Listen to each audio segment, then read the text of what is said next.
Oui, bien aimé, je disais tantôt, les 6 vases de pierre qui étaient destinés aux purifications des Juifs là, c'est comme ta vie. Ta vie, apparemment, quand toi-même tu te vois, je ne parle même pas encore du diable, hein. Quand toi-même tu te vois, tu te méprises, tu penses que tu ne sers à rien, tu vas à l'église, mais pour toi tu es inutile, alors que le Seigneur, dans le plan de Dieu, tu es vraiment utile. Mais Jésus va dire, remplissez d'eau les vases, épuisez, apportez à l'ordonnateur du repas.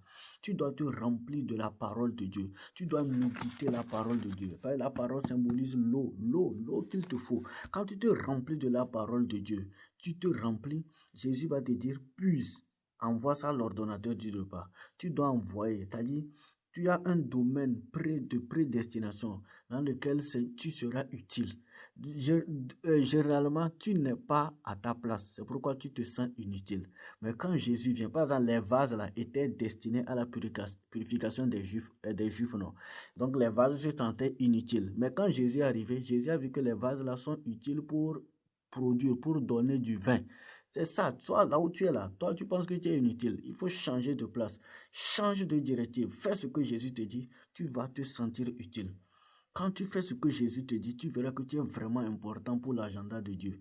Les vases là, humainement, qui va compter sur les vases pour avoir le vin?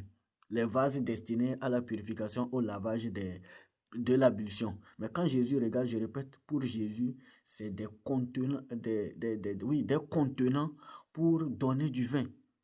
Et toi aussi, tu es une vase. La Bible dit dans 2 Timothée 2, le verset 19, il dit celui qui s'abstient.